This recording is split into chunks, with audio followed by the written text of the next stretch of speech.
Hello ನಮಸ್ಕಾರ. ನನ್ನ ಹೆಸರು ಶೋಭಾ. ನಾನು ಇವತ್ತು ನಿಮಗೆ ಹೆಸರುಬೇಳೆ ರೆಸಿಪಿ ಆಗಿರ್ತಕ್ಕಂಥ ಒಂದು ಹೆಸರುಬೇಳೆ ಮಕ್ಕಳೆಲ್ಲ ಇಷ್ಟಪಡ್ತಕ್ಕಂಥ ಹೆಸರುಬೇಳೆ ಪಿಜ್ಜಾ ಮಾಡ್ತಾಯಿದ್ದೀನಿ. ಈ ರೆಸಿಪಿಗೆ ನಾನು 4 ರಿಂದ 5 ತಾಸು ಹೆಸರುಬೇಳೆಯನ್ನು ನೆನೆಸಿಟ್ಕೊಂಡಿದ್ದೀನಿ. ಇವಾಗ ಮಿಕ್ಸಿ ಮಾಡಿದ ನಂತರ ಮಿಕ್ಸಿ ಮಾಡ್ತೀನಿ. ನೋಡಿ, ಇದು ಮಿಕ್ಸಿ ಮಾಡಿರ್ತಕ್ಕಂಥ ಹೆಸರುಬೇಳೆ ಇಟ್ಟು ಇದಕ್ಕೆ ನಾನು 1 ಕಪ್ಪು ಕ್ಯಾಪ್ಸಿಕಮ್ ಅಂದರೆ ಒಂದು ಮೀಡಿಯಮ್ ಸೈಜ್ ಕ್ಯಾಪ್ಸಿಕಮ್ ಹಾಕ್ತಾಯಿದ್ದೀನಿ. 1-2 ಈರುಳ್ಳಿ ಸಣ್ಣಗೆ ಕಟ್ ಮಾಡಿರ್ತಕ್ಕಂಥ ಈರುಳ್ಳಿ. ನೆಕ್ಸ್ಟು 1-2 ರಿಂದ 3 ಕ್ಯಾರೆಟ್. ರುಚಿಗೆ ತಕ್ಕಷ್ಟು ಉಪ್ಪು, ಎಷ್ಟು ಬೇಕೋ ಅಷ್ಟು.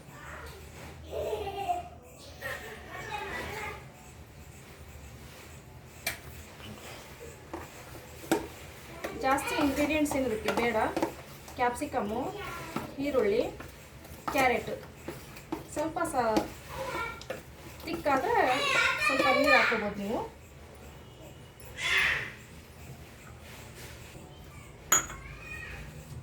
ಜಾಸ್ತಿ ತಿಕ್ಕನೂ ಆಗಬಾರ್ದು, ಜಾಸ್ತಿ ನೀರನ್ನು ಆಗಬಾರ್ದು. ಆ ಥರ ಒಂದು ಪ್ಯಾಟ್ರನ್ಸು ನೀವು ರೆಡಿ ಮಾಡ್ಕೋಬೇಕು.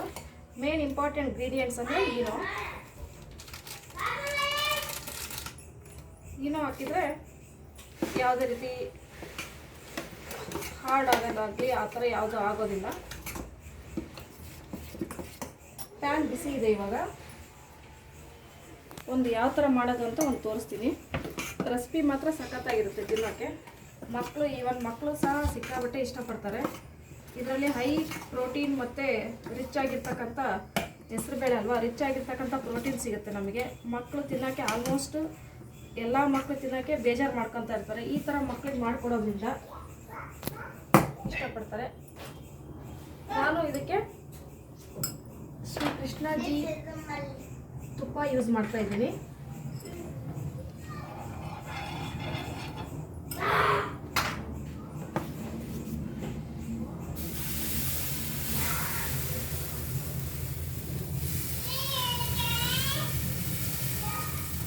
ಸ್ವಲ್ಪ ತಿಕ್ಕಾಗಿದ್ದರೆ ಬೆಟರು, ಇಲ್ಲ ನಮಗೆ ಸ್ವಲ್ಪ ಮೀಡಿಯಮ್ ಇದ್ದರೆ ಮೀಡಿಯಮ್ ಆಗಿದ್ದು ಮಾಡ್ಕೋಬೋದು ನಾವು. ನಮ್ಮ ಕನ್ವೆಂಟ್ ಇದು ಟೇಸ್ಟ್ ಮಾತ್ರ ಸಖತ್ತಾಗಿರುತ್ತೆ. ಇದಕ್ಕೆ ಆಲ್ಮೋಸ್ಟ್ ನಾವು ರೆಸಿಪಿ ಪಿಜ್ಜಾಗೆ ಏನು ಹಾಕ್ತಿರ್ತೀವೋ ಅದನ್ನೇ ಇದನ್ನ ಫುಲ್ ಬಾಯ್ಲ್ಡ್ ಆದಮೇಲೆ ಮೇಲೆ ಹಾಕಬೇಕು. ಟೊಮೊಟೊ ಸಾಸು ಈ ಥರ, ಮತ್ತು ಆರಿಗಾನ್ ಮಸಾಲ, ಚೀಸ್ ಈ ಥರ ಒಂದು 5 ನಿಮಿಷ ಲೋ ಫ್ಲೇಮಲ್ಲಿ ಇಟ್ಕೊಂಡು ಒಂದು 5 ನಿಮಿಷ ಬಾಯ್ಲ್ ಮಾಡಬೇಕು. ಒಂದು 5 ನಿಮಿಷ ಮಾಡಿ ಆದಮೇಲೆ ಈ ಥರ ಬರುತ್ತೆ. ಮತ್ತು ರಿಟರ್ನ್ ಫೇಸ್ ಕೂಡ ನಾವು ಬೇಯಿಸ್ಬೇಕಾಗುತ್ತೆ.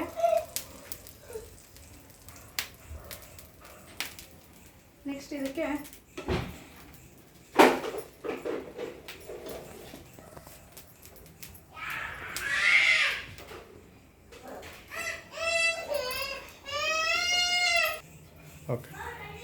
ಈ ಥರ ಫೇಸ್ಗೆ ನಾವು ಕಾಮನ್ ಆಗಿ ಹಾಕ್ತಕ್ಕಂಥ ಪಿಜ್ಜಾಕ್ಕೆ ಸಾಸು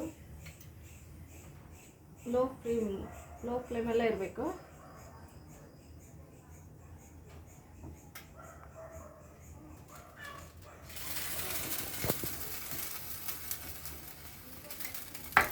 ನೆಕ್ಸ್ಟ್ ಚೀಸ್ ಹಾಕ್ತಾಯಿದ್ದೀನಿ ನಾನು.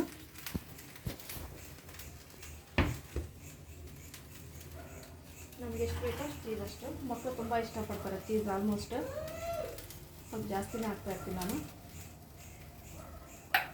ನೆಕ್ಸ್ಟ್ ಆರಿಗಾನ್ ಮಸಾಲ. ಇದು ಡೈಜೆಷನ್ಗೂ ಹೆಲ್ಪ್ ಮಾಡುತ್ತೆ ಮತ್ತು ಯಾವುದೇ ರೀತಿ ಇದನ್ನು ಕೂಡ ಆಗಲ್ಲ, ಗ್ಯಾಸ್ಟ್ರಿಕ್ಕು ಆ ಥರ ಸಮಸ್ಯೆ ಕೂಡ ಆಗಲ್ಲ. ಶ್ರೀಕೃಷ್ಣ ಗೀ ಉಪಯೋಗಿಸ್ಕೊಂಡು ನಾವು ಮಾಡ್ತಾಯಿದ್ದೀವಿ.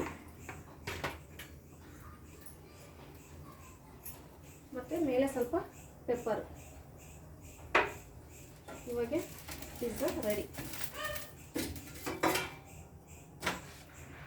ಸೇಮ್ ಪಿಜ್ಜಾ ಥರನೇ ಕಟ್ ಮಾಡಿ ಟೇಸ್ಟ್ ಮಾಡಿದ್ರೆ ಸಖತ್ತಾಗಿರುತ್ತೆ.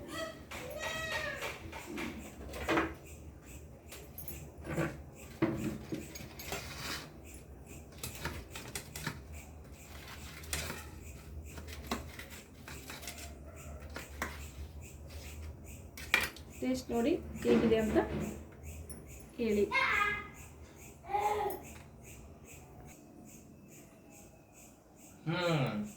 Very good.